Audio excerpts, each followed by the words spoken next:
अपने विचारों का सम्मान करते हैं, हम जिस विचारधारा से जुड़े सिर्फ उसी को सम्मान की दृष्टि से देखते हैं और दूसरे विचारधारा से जुड़े हुए लोगों को हम गलत कहते हैं, उन्हें गलत सिद्ध करने में लगे रहते हैं, उन्हें काफिर कहते हैं। और कुछ लोग तो इतने कट्टर होते हैं, इतने कट्टर होते हैं कि जो लोग दूसरे विचारधारा से जुड़े हुए लोग हैं उनके लिए ऐसी भावना रखते हैं कि इनको जीने का हक ही नहीं। अगर ये हमारे विचारधारा से नहीं जुड़ते हैं तो इनको इस धरती पर रहने का हक नहीं, इनको काट देना चाहिए, मार देना चाहिए। इसको कहते हैं सांप्रदायिकता। संप्रदाय में कोई नुकसान नहीं, कोई बुराई नहीं। जो घातक है, खतरनाक है, वो सांप्रदायिकता। सांप्रदायिकता कट्टरवाद पैदा करती है। एक ही विचारधारा के संवाहक ऐसे लोगों का समूह जो दूसरे विचारधारा से जुड़े हुए लोगों को देखना भी पसंद नहीं करते, ये सांप्रदायिकता। इसमें बहुत बुराई। आप संप्रदाय को धारण करो। अब देखिए, सबका अपना अपना संप्रदाय होता है।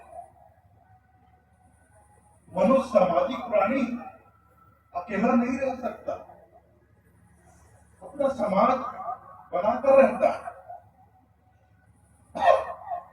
और समाज तभी बनता है जब हमारे विचार आपस में मिले जुले। ज्यादा से ज्यादा विचार हमारे आपस में मेल खाए, वैसे लोग आपस में जुड़ते जाते हैं, जुड़ते समूह बन जाता है, वो एक समाज बन जाता है। ऐसे बहुत से समाज बन गए, बहुत अच्छी बात है। लेकिन एक समाज दूसरे समाज का विरोधी नहीं होना चाहिए। हम में वो बात नहीं होनी चाहिए, हमारे मन में ये बात नहीं होनी चाहिए कि हमारा समाज श्रेष्ठ है और दूसरे समाज साधारण है या निम्न स्तर के। ये धारणा, ये भावना हमारे हृदय में आनी ही नहीं चाहिए।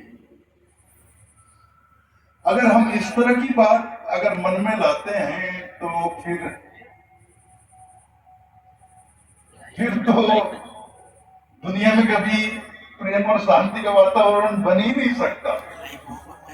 और हमारे संतजन और खासकर सदगुरु कबीर साहब मानव के बीच जो दीवारें खड़ी हुई हैं, जात पात धर्म संप्रदाय, 600 साल पहले उन्होंने उस दीवार को गिराने का प्रयास किया। मानव के बीच जो खाई बन गई है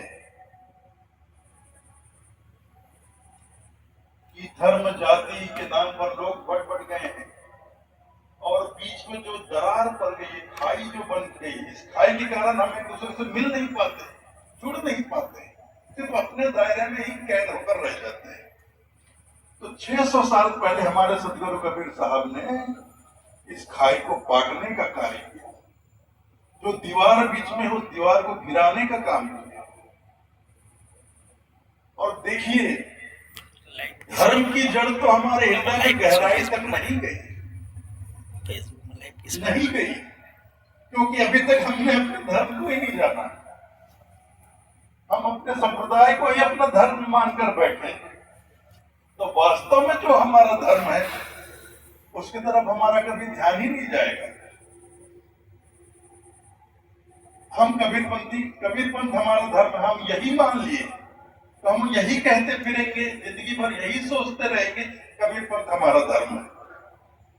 अरे कबीरपंथ हमारा मार्ग है, जो हमारे सदगुरु ने मार्ग बतलाया वो उसको चलना है, वो मार्ग है हमारा। लेकिन हमारे मार्ग का धर्म क्या है? दया है, सत्य है। ये जब धर्म को हम जानेंगे तब तो धर्म को ग्रहण करेंगे, धारण कर। धर्म अर्थात जिसे धारण किया जा सके, और धारण शरीर पर नहीं, हृदय में। हृदय में जब धर्म को धारण कर लिया जाता है तो हमारा बाह्य आवरण तो वैसे ही बदल जाता है।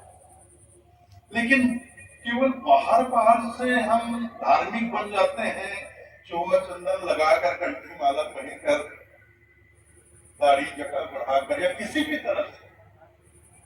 आप देखिए हर संप्रदाय में लोग इस तरह के होते हैं, एक खास वेशभूषा बना लेते हैं, एक अपनी पहचान, एक समझ लीजिए एक यूनिफॉर्म बना लेते हैं घर में कि भाई इस संप्रदाय से जुड़े हुए जो धार्मिक लोग हैं उनकी वेशभूषा ऐसी होनी चाहिए। तो जितने भी भाई सब एक जैसी वेशभूषा। अब उसने अपने धर्म को चाहे धारण किया हो हृदय में या ना किया हो, लेकिन शरीर में सब कुछ टांग रखा है। शरीर से तो पक्का धार्मिक दिखता है, देखने से लगता है इससे बड़ा धार्मिक तो दुनिया में नहीं होगा। एक बचपन में स्कूल की किताब में किस्सा पढ़ते थे ना सियार का। एक सियार गलती से रात को शहर में चला जाता है, जंगल में सियार रहते हैं, तो जंगल के किनारे एक शहर था, एक सियार जंगल से शहर में चला जाता है। अब शहर की गलियों में सड़कों पे घूम रहा, उसको शहर में कुत्ते देखते हैं, कुत्ते उसको भौंकते हैं और दौड़ाते हैं, तो कुत्तों के डर से वो भागता है। सब भागते भागते भागते वो अंग्रेजों के मोहल्ले में पहुंच जाता है, जो लोग कपड़ा रंगने का कार्य करते हैं। अब कुत्ते बिल्कुल पीछे लगे हुए थे, अब दबोचा कितना दबोचा। अब वो अपनी जान बचाने के लिए अंग्रेज जहाँ रहते कपड़े रंगने का काम करते हैं, तो तरह तरह के रंग ऐसे बर्तन में घोल कर रखते हैं। तो जान बचाने के लिए एक बर्तन में कूद गया, और जब कुत्ते थोड़ी देर में चले गए तो अपनी जान बचाकर वहां से निकले और भागा जंगल की तरफ। अब उसका रंग बिल्कुल बदल चुका था। जब जंगल गया, सुबह हुई, तो उसके बिरादरी के लोग उसको पहचाने ही नहीं, कौन सा प्राणी। उसका रंग तो बदल गया था, लेकिन ढंग बदलना भी बाकी था उसका।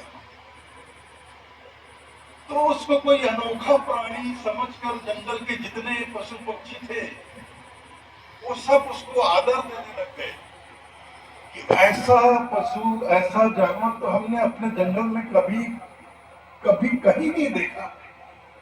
ये अनोखा है, अलग तरह का है, अलग ही रंग में है। तो सब उसे मान लेते हैं कि ये यहाँ का नहीं, ये किसी देवलोक से आया होगा, ये कोई देवता होगा।